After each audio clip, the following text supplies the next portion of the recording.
السلام علیکم. بہت سی ایسی چیزیں ہیں جو کہ ہمیں انڈرسٹینڈ کرنے کی ضرورت ہے. سوال پیدا یہ ہوتا ہے کہ خود ہی پہ بات کرنے کی ضرورت کیوں ہے, کیوں خود امپورٹنٹ ہے, یا میں کیوں خود ہی پہ بات کر رہی ہوں, یا کیوں ہماری نوجوان نسل کو اب اس انداز سے سوچنا ہے. ہم اس کو اس طرح سے انڈرسٹینڈ کرتے ہیں کہ ہمارے سراؤنڈنگ میں بہت سے لوگ ہیں, بہت اچھے اسپیکر ہیں, بہت اچھے ٹرینر ہیں, بہت اچھے کوچ ہیں. وہ بہت اچھی اور خوبصورت باتیں آپ کو بتاتے ہیں اپنی لائف ایکسپیرینس سے اور اپنی لرننگ سے. اینڈ ڈیفینیٹلی اگر آپ ان چیزوں کو فالو کرتے ہیں, کبھی کبھار کسی کی کوئی بات, کسی کا کوئی جملہ, کسی کی کوئی پریکٹیکل ایگزامپل ہمیں ہیلپ کر دیتی ہے اور ہم اسٹیپ بائی اسٹیپ اپنی زندگی میں آگے بڑھتے چلے جاتے ہیں. لیکن میں آپ یہاں پر ایک بہت امپورٹنٹ چیز آپ کو بتانا چاہتی ہوں کہ دیکھیں, چیز ہمیشہ پائیدار وہ ہوگی, یا چینج ہمیشہ تب چینج ہوگا جب آپ کے اندر وہ چینج آپ کے اندر سے آئے گا اور پریکٹیکلی ایک تجربے سے گزر کے آئے گا. ٹھیک ہے, تو آپ اس کو اس طرح لیجئے کہ خود ہی ایکچولی اقبال نے بھی آپ کو ایک کانسیپٹ ہی انٹروڈیوس کروایا ہے, اور اس نے بھی یہ کانسیپٹ قرآن پاک سے لیا ہے آپ کو سمجھانے کے لیے. تو قرآن پاک کو اگر ہم دیکھتے ہیں تو قرآن پاک کے اندر ہمیں ایک تو پہلی بات یہ ہے کہ ہمیں یہ بتایا جاتا ہے کہ قرآن پاک جو ہے صرف وہی ہے جو ہمیں ترجمہ کر کے بتایا جاتا ہے. یہاں پر سب سے پہلے آپ کو یہ انڈرسٹینڈ کرنا ہے کہ قرآن پاک ہر انسان سے اس کے لیول کے مطابق بات کرتا ہے.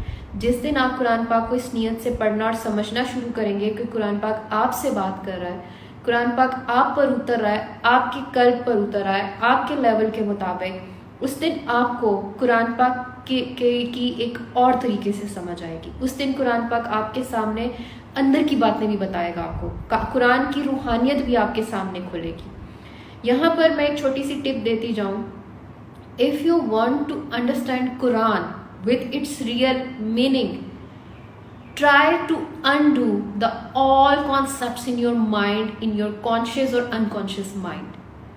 Undo, remove all the myths, all the concepts in your mindset, and then learn Quran. Understand the Quran. Then Quran will open in front of you with totally new perspective. That's the real Quran. So جس دن آپ اپنی سمجھ کو side پہ رکھ کے, اپنی عقل کو سائڈ پہ رکھ کے, اپنی assumptions کو سائڈ پہ رکھ کے قرآن پاک کو انڈرسٹینڈ کرنے کے لیے بیٹھیں گے, اس دن قرآن اپنی اصل کے ساتھ آپ کے سامنے کھولے گا. اس طریقے سے قرآن کو پڑھنا شروع کریں جیسے قرآن آپ نہیں جانتے اس میں کیا ہے, اور قرآن آپ سے بات کرے گا. تو پہلے تو آپ نے اس طریقے سے اس چیز کو انڈرسٹینڈ کرنا ہے, تو پھر قرآن کی روح آپ کے سامنے آئے گی جب قرآن کا اسپریچول میننگ آپ کے سامنے آئیں گے. اور پھر ہم انڈرسٹینڈ کریں گے کہ قرآن پاک میں جب قرآن پاک مجھ سے میری بات کر رہا ہے تو مجھے کیسے اس کو انڈرسٹینڈ کرنا ہے, مجھے خود کو کیسے انڈرسٹینڈ کرنا ہے, پھر مجھے خود کو انڈرسٹینڈ کرنے کے لیے کن کن اسٹیپ سے گزرنا پڑے گا. دا تھنگ از کہ جب آپ اپنے آپ کو جاننے کے سفر پہ چلیں گے تو آپ کو اندازہ ہوگا, جس کو میں کنکلوڈ کر کے کچھ ورڈز میں آپ کو بتانا چاہتی ہوں تاکہ ایک کنکلوژن نکل سکے ہماری بات کا.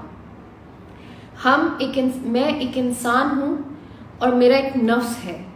وہ نفس مجھے میرے خالق کے ساتھ جڑنے سے روکتا ہے, اور اس نفس کو ہی میرے اندر رکھ کر ایک امتحان بنا دیا گیا.